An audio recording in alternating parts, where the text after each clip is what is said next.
Welcome to the Ditch the Struggle podcast. I'm your host, Alana Rosso. I'm a graphic designer turned career and success coach who knew I could do better, but kept falling short of where I wanted to go. But after years of exploring personal and career development, business, money mindset, and energy work, I'm here to tell you that yes, you can move from stuck and defeated to empowered and confident. Ready to dive in? Awesome. Together, let's ditch the struggle.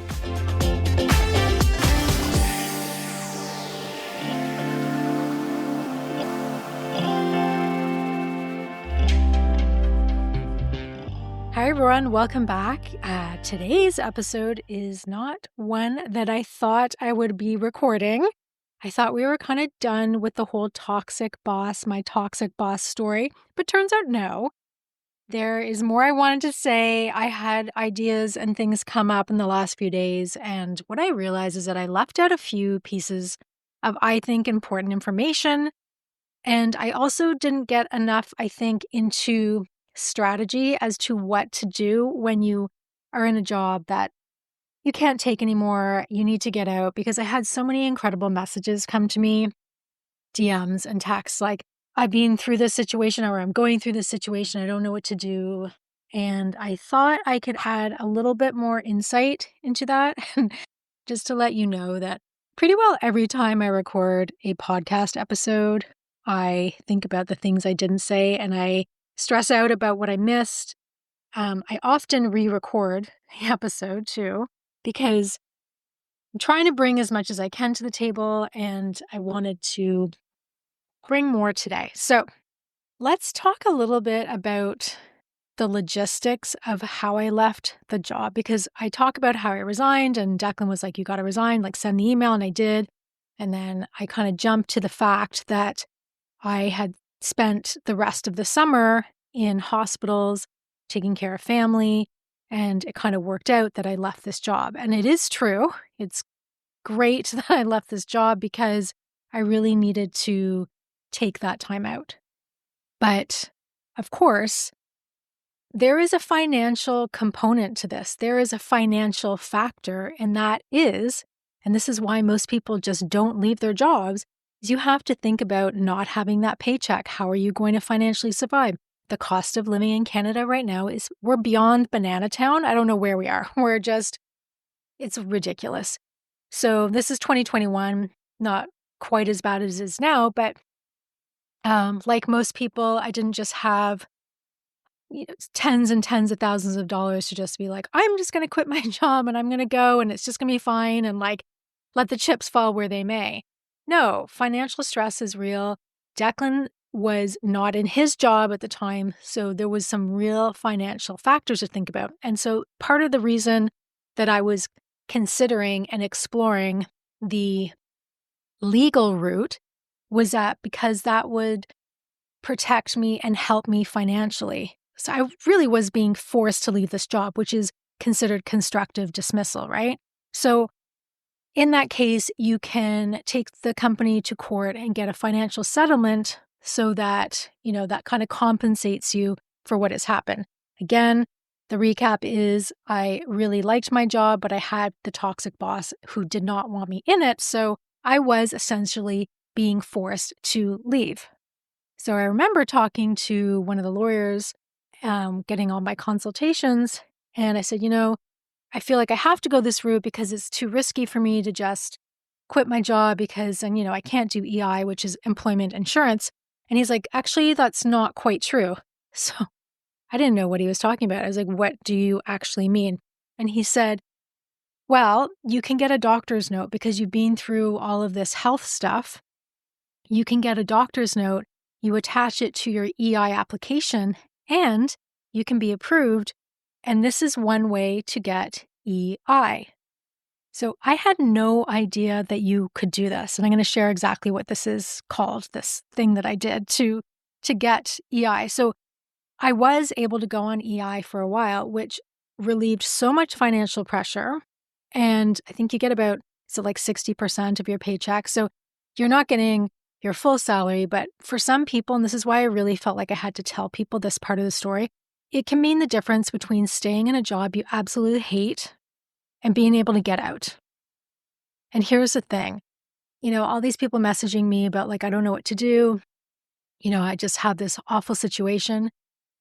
So as a coach, I can never say, you know what, leave your job. But as someone who's just talking into a microphone and it's my podcast, I'm going to say you have to leave. Like, there's really no way to navigate the situation where it's going to get better. Like, unless there is a major staffing change or pigs fly. In my case, I knew nothing was going to change, right? And I'm going to talk a little bit more about that stress of knowing that things aren't going to change and things can't win. So coming to terms with the fact that you have to get out of a job and leave is really scary. And so potentially, and this isn't advice or any kind of legal advice, but if you can go on EI, this is a huge game changer for many people. It was really helpful to me. So what I got is I went to my doctor and I asked for, and I'll put this in the show notes, a medical certificate for employment insurance sickness benefits. I think I had to pay about $50 for it. It was really easy. My doctor did this for me. And part of the reason why she did this is because we had had a history of conversations. And remember, I had been on short-term disability from it's like the end of November of 2020 to January 2021. So I had documented that I had had health issues due to this job. So asking my doctor for this note, I basically said, like, this is the only way I can leave my job without getting more anxious and more stressed out, because financial stress on top of everything else is just like, and like most people, it makes you, like, it just amps up everything. It makes everything worse. And I don't like financial stress. And while I will absolutely say I had some savings, and people, you have to pay yourself first. So every paycheck, you got to pay yourself first. That's from the Wealthy Barber, like very old-fashioned financial advice. And I'm not giving you advice, but still, I think must have known intuitively that I was going to need this, because as soon as I started going into family care and running around to different hospitals, like, I wasn't able to go looking for a job. I had no bandwidth for that. Now, the interesting thing was I did get some freelance. So I do get contacted for freelance quite often. And I think that was also helpful in being able to leave a a steady job, is that knowing that, generally speaking, because I've worked so long in the industry, people reach out to me and I do get asked to do freelance. So that was also part of the plan. And one thing I want to point out is that you can still take on a freelance job here and there and be on EI. Now, this is at least what happened, or at the time, this was how it worked. If you do a freelance job, obviously you have to claim that you've made that income. And so that will be deducted from your EI. And, you get your EI every 2 weeks. But you can still take on a job here and there, and you're not considered employed. So it's not like you found a new job. So that was also really helpful, because I did want to kind of keep my toe in the freelance world, and I did take on a couple freelance jobs. But for the most part, I was not able to just like put the hours and the energy towards finding a new job. And I couldn't even figure out what I wanted next, because I was so devastated from that experience and then jumping into family stuff right away, right? So I just think it's really important that I tell people about this, because had a lawyer not told me about this medical certificate for employment insurance sickness benefits, I would have never known. And so you just apply for your EI and you attach this form to it, and then you see if you get approved. Now, in my case, I was approved, and it really just made a huge difference for the rest of the year as to how I was going to navigate my career and just get through what I needed to get through, and just try and put the pieces back together of my life and my career.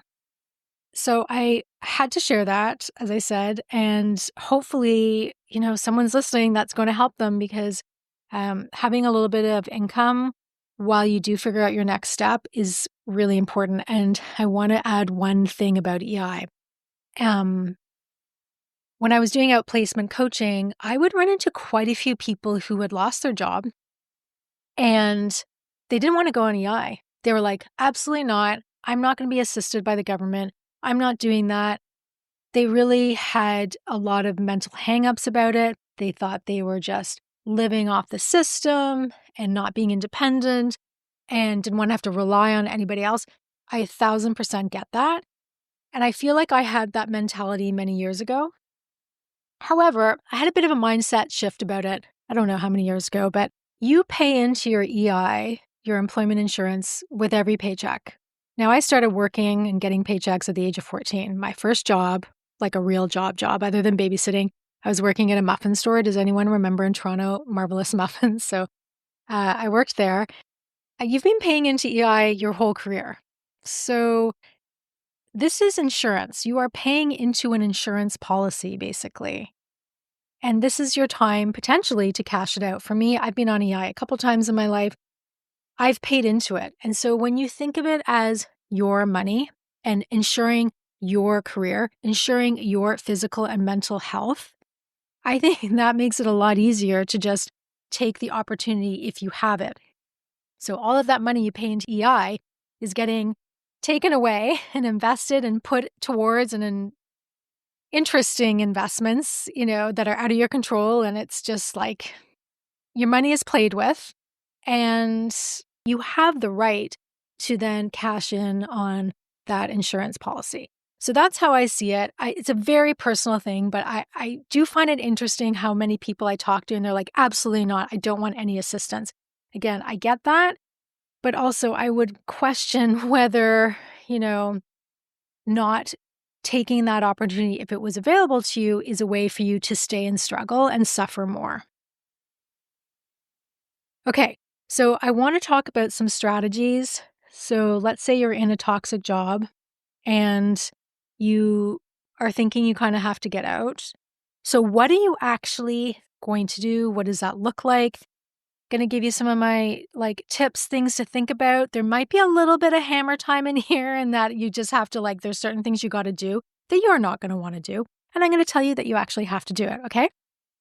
Again, if I'm coaching you, I can't tell you what to do, but here in this space, yes, I can absolutely do that. Okay. So the first thing is that you're going to be taking notes on everything and documenting everything that's going on in your job. Now, I mentioned this in the series, the Toxic Boss series, but I need to say it again because it is easy to just dismiss the small stuff, but you may need this information later on. And I know for me, when I was planning on taking the legal route, it was really important. And I'm glad that I took all the notes that I did because I did have a case and I had some great evidence. And I also had it just clear in my head. And then who knows, maybe you're going to have a podcast one day and need to tell the story and want to, bring out all those notes and have an anxiety attack about it. Who knows, right?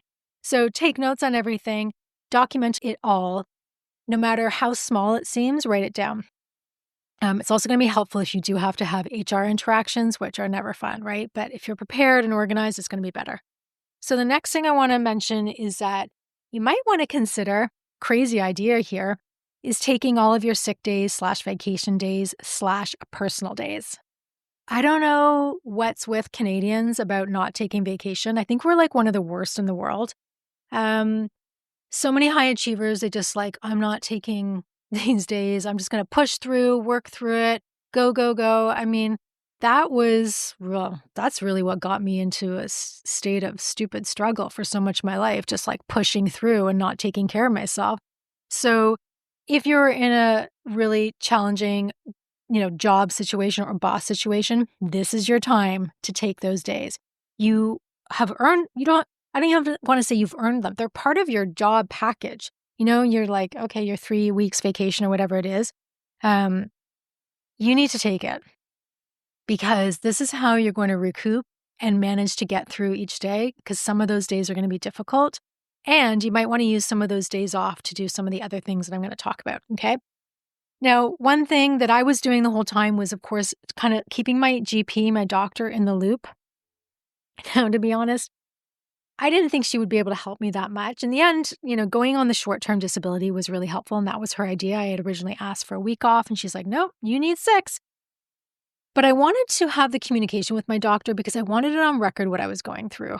And I knew it would be important because if you, again, don't document anything, there's no kind of proof, so to speak. So I wanted it on record. And in actual fact, she was a little bit more helpful than I expected. I guess I had a pretty low expectation because I knew I wasn't going to do some of the conventional things that she would recommend. So yeah, I would consider, having those appointments, checking in with your doctor if that is something that feels good to you, and just kind of have it on record should you need to eventually leave the job, because in the end, that was helpful to me. And then you are also going to self-care it up. Your mental, your physical health really has to be a priority, which might mean like doing work and then not doing other things after work. Like you might not have the bandwidth to do any like extracurricular activities, so to speak, but you do want to take care of yourself. And I know like we hear this all the time and it's just like almost buzzwords. It almost means nothing now. People, joke like self-care is not just taking bubble baths, blah, blah, blah. Well, you know what? Sometimes self-care is a frickin' bubble bath, an Epsom salt bath at the end of a stressful, toxic day. So carving out that time for you is going to be really important, and ultimately deciding that you're a priority right now, despite how crappy you're probably feeling, because I can't say I was feeling so fabulous about myself during those times, right? But whatever self-care looks like to you, just like try and make that a priority. And then you also want to physically process the stress. The stress that is coursing through your body, your nervous system is being pummeled, you're in fight or flight, and like you don't even know what's happening some days. So how are you physically going to process it? I talk about movement all the time. You can call it exercise, whatever. I just call it more movement now. What do you need to do every day to get this stress out of your system so it's not just sitting there like a stagnant pond? Like, what is it going to take? You don't want to just wallow and whine about what's going on with your work friends or like to any of your friends. Like, I'm all for Event Fest. I'm all for a pity party, a short one. But just coming home from work, dousing yourself in like rosé or drinking a whole bottle of rosé, whatever. I don't say this with judgment. I came home and drank rosé many times, but you need to do more to physically release the stress. So the long walks, punching a pillow, some kind of exercise, whatever it is. But generally just collapsing at the end of the day is not going to be great long term, because that's when the burnout's really going to sit in. Ironically, burnout's going to get worse if you're like doing no movement and just kind of working and working and working. So find a way to physically process the stress as you are working through this. Like acknowledge that it's affecting you physically, and then find a way that feels good to you and your body to work through it. Okay, now I get to go into more career coaching mode, little bit of hammer time, and that is you need to get your resume and LinkedIn up to date. No one likes doing resumes, but you're going to do it anyway. So you're going to do your resume first, and then you're going to do your LinkedIn. So that's the order that I always recommend to clients to do that. So you want to make sure that it's, got all the things in it. Then your LinkedIn, you want that up to date. Make sure that's like you've got your most current job listed, that all your skills are maxed out. There's so many things to do in LinkedIn. But here's the thing. I know that this is a ton of work. Do you know how many times I talk to people and they're in a job they hate? I was like, okay, can you please send me your resume? Let's just see where we stand. I've just been so tired. I know I need to do my resume, but I haven't done it. No, you cannot just sit there and not do your resume. Okay, chop. We need to get this done, because the ducks have to be in a row if you're going to exit somewhere. So this is like your exit plan, and you have to have certain things done, which means carving out a Saturday morning, which means like whatever, making that time to actually do it. And it doesn't have to be perfect, but you got to have it done, and you cannot procrastinate on this, as tired as you are. And if you really think you're not going to get it done, then at that point you have to hire someone to do your resume. But that can also be a lot of work too, because you have to kind of go back and forth, but it's definitely a viable option. So you don't want to be just sitting there in your toxic job going, I can't do anything. I can't make a move. I'm stuck. I'm helpless. I'm a victim of this circumstance. Yes, it sucks, and it sucks even more if you actually like your job and you don't want to leave, but you have to have the pieces together. This is actually going to help you feel in control. And what person doesn't like being in control? Apparently, according to my husband, I'm a little bit of a control freak. So one of the things that I've always done too, this is probably a bit control freaky, but as soon as I get into a new job, within the first month of being in that job, I have my resume updated with that job on it. I think maybe because I worked at so many different places and I bounced around to so many different jobs, I'm just used to like, okay, this isn't going to last, or I'm not going to like it here. I'm going to move on. So, I mean, I went into Blush Cosmetics, and within a few weeks, I made sure that my resume was up to date. I mean, the LinkedIn thing you can do pretty easily. I actually sometimes will hesitate on the LinkedIn piece because I want to see how the job's going to fit. And, there's sometimes that like 90-day window, but it's totally up to you. If you want to post it on LinkedIn right away, you can do that. But I would get a new job and I would have my resume updated, like just ready to go, because you don't know when a new opportunity is going to come up. And how empowering is it to know that if someone just contacted you out of the blue, or you saw an amazing job on LinkedIn, that day you can apply to it? Because most job listings, you really do need to apply within the first 24 hours. It does make a big difference to your application. And I'm going to dive more into resume stuff over time. But guys, get your resume done. No excuses. I'm not interested in your excuses. You got to get it done. And now to my designers or anyone who needs a portfolio, you need to get it up.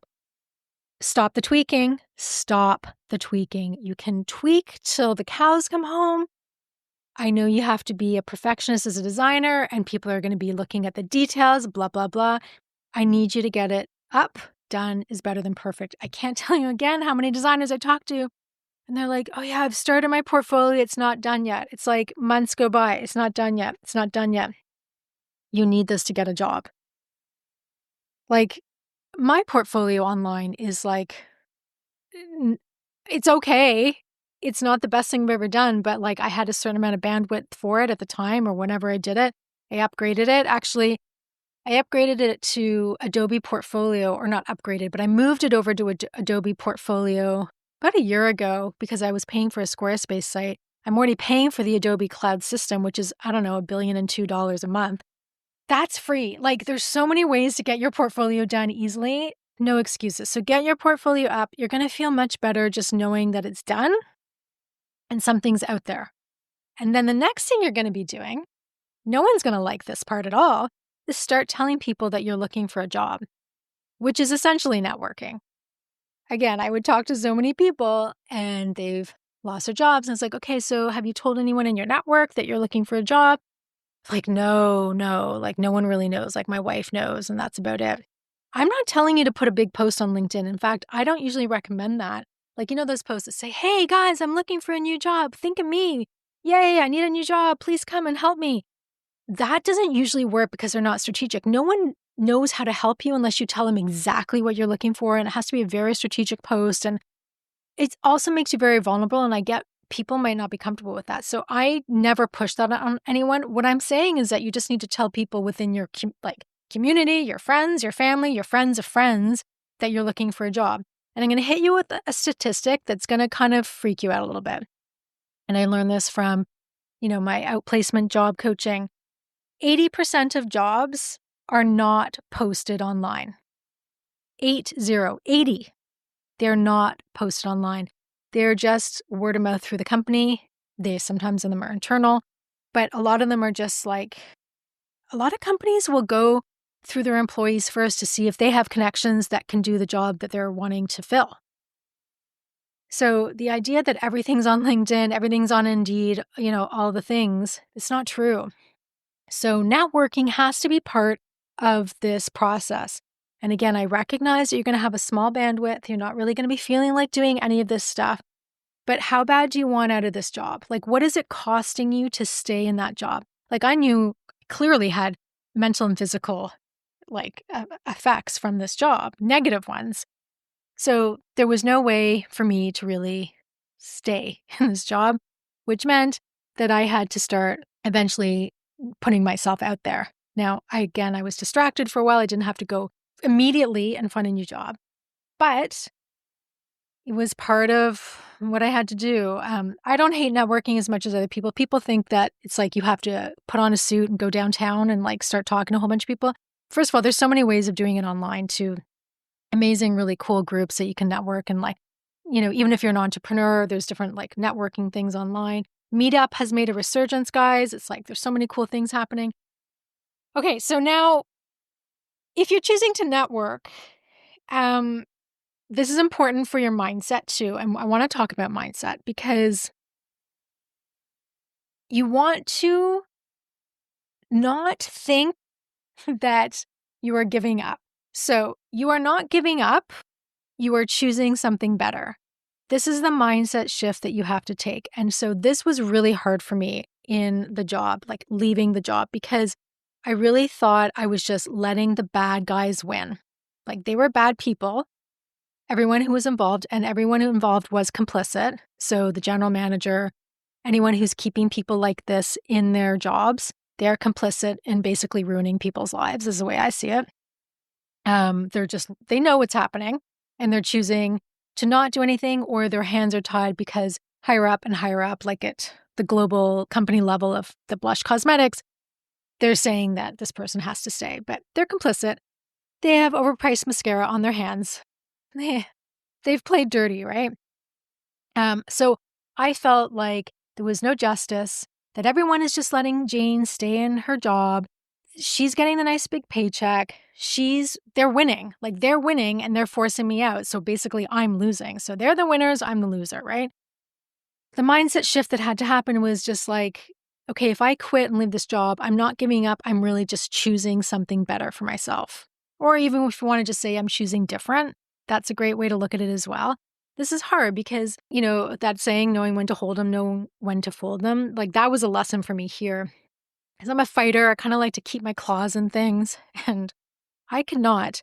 Or if I had stayed, I did have a choice. Like there's always a choice. I catch myself every time I'm saying I don't have a choice. I did have a choice. The choice was to stay and suffer, or the other choice was to leave and scramble a bit and figure things out and try and find something new and build a new next chunk of my career, which was daunting in many ways.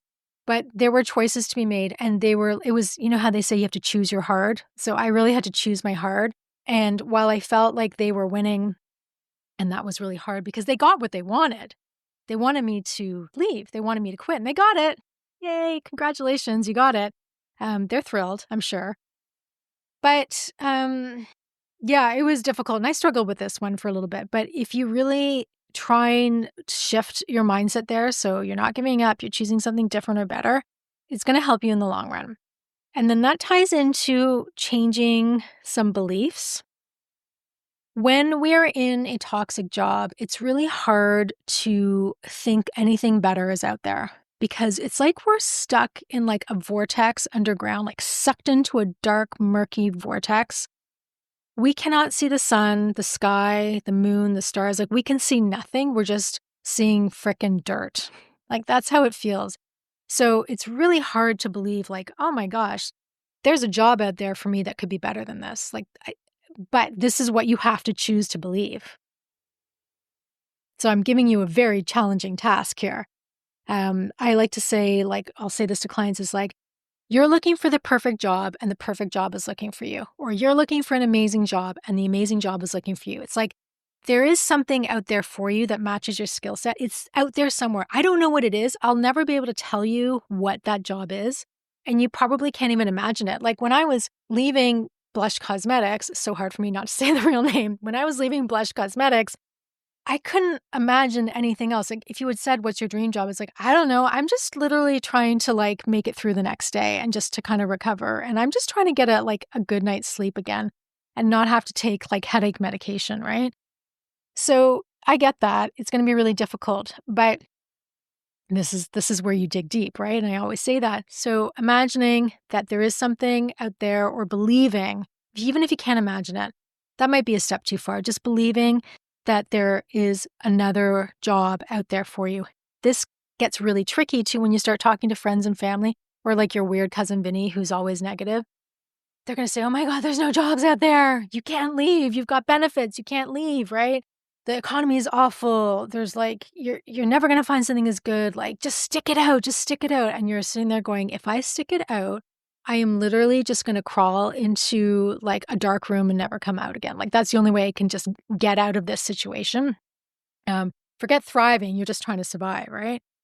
So be really careful with the advice or the thoughts that you're taking from friends and family. They often mean well, but they're projecting fears. And if there's one thing that I'm getting more and more allergic to as I get older, and especially having lived through the last like 4 or 5 years, is I don't do well with fear mode. I have fears, but when people around me are freaking out, having knee-jerk reactions, their nervous systems are out of whack, they're just not reacting rationally to things and just like totally wigging, I cannot handle it because it actually feels toxic. So it's a different form of toxicity that I just can't handle. So I like to say put blinders on. Sometimes I just like literally put my hands beside my head and I'm like, okay, I just need to go insular here.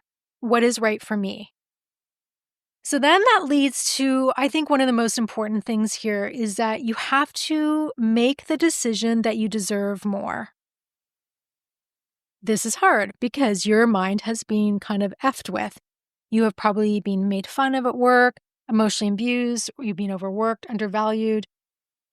This toxic boss that you had has probably had a very warped, misguided, negative, unkind view of you. So they've torn you down. And this is what toxic people do. They tear you down, especially narcissists. They tear you down until you think you are so worthless that you don't want anything more. You don't think you can have anything more. You're not motivated to do anything more. Like it works this way in relationships, work, personal, work relations, all the things. Like there's claws that dig into you and they dig away at you and it's like you bleed out any kind of spark that you have, any of your like enthusiasm, your creativity. If you guys, creative people listening, this just like, yeah, it's like creativity just oozing out of your body like candle wax is like how I picture it. It's tough. So, being in a tough situation like that and then deciding that you deserve more, that takes guts and that's not easy to do. This is also kind of a belief that I deserve more, but it's first making the decision that, you know what, I have been undervalued. I have been not appreciated.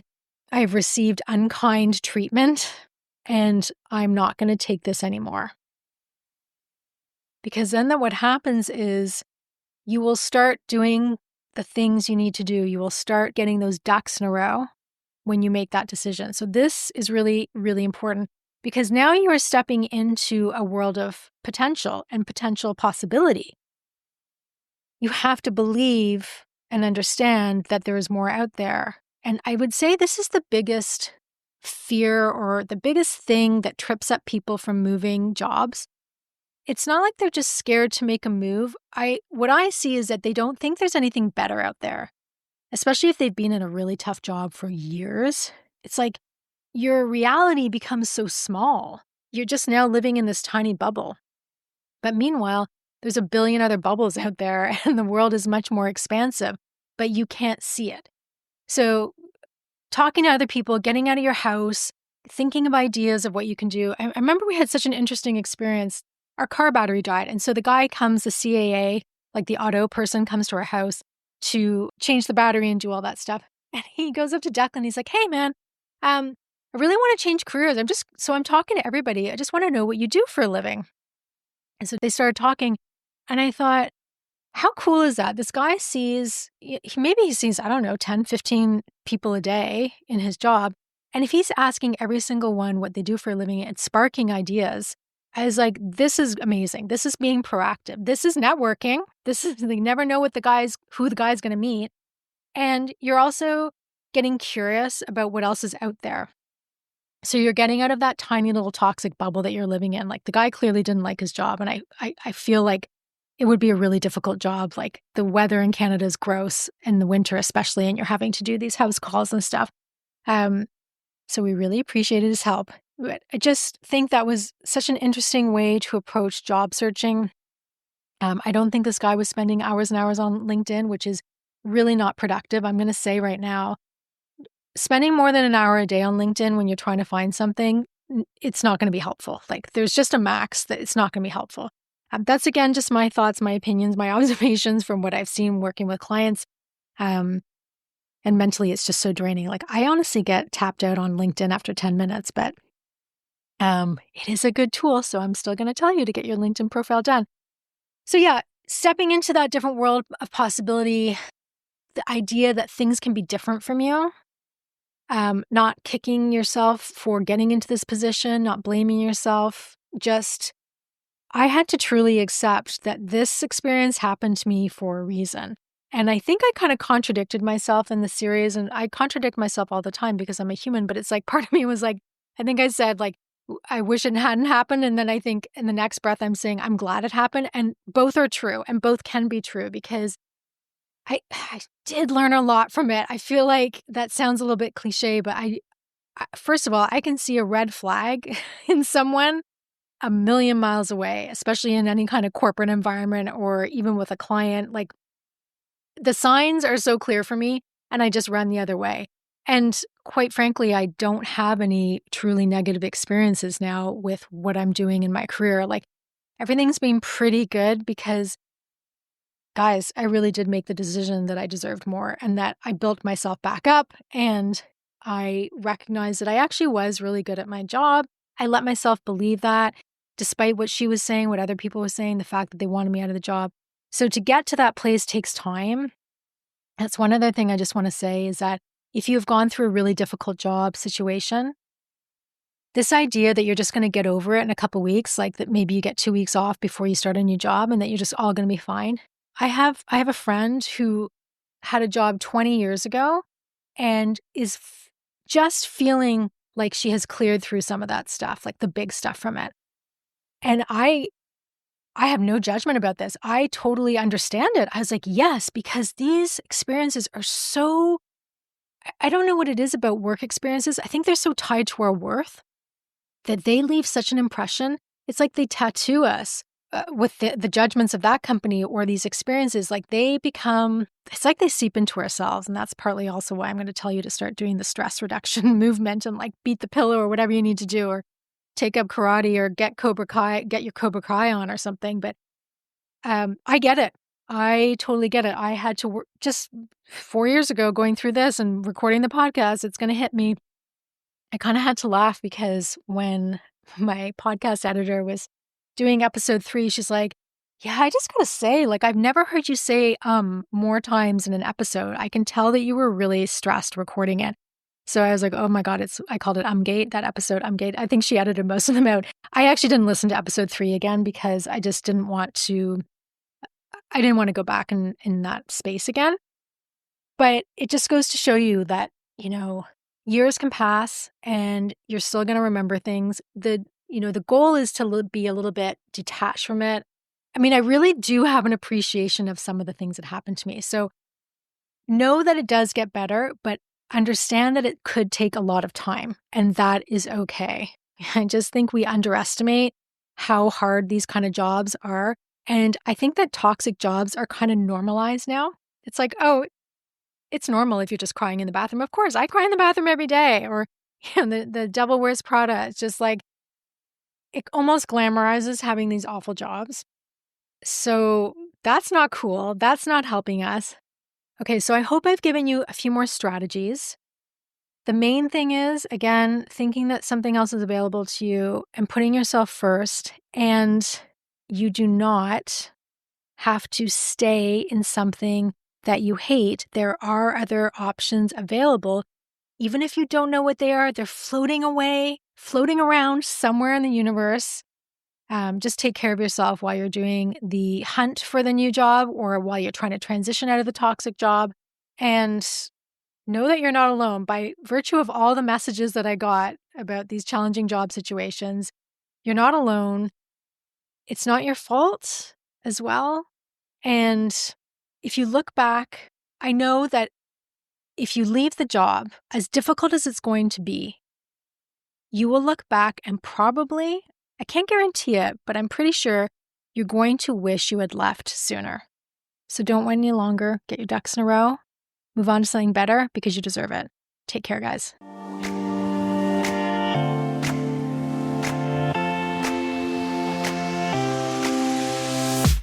Thank you for joining me today on Ditch the Struggle. You showing up here means so, so much to me. To dig deeper into the topics discussed today and to learn about my work, visit alanarosa.com. And don't forget to download your free resources while you're there. And if this episode resonated with you, please share with others who also want to ditch the struggle. Go ahead and subscribe to the podcast, leave a rating and a review, and let me know what you'd like to see more of on this podcast. And before I go, I want to leave you with my 3 favorite ways to ditch the struggle. Be your own best advocate, take baby steps for the win, and forget about a linear career path. It's overrated and you are doing just fine. See you next time.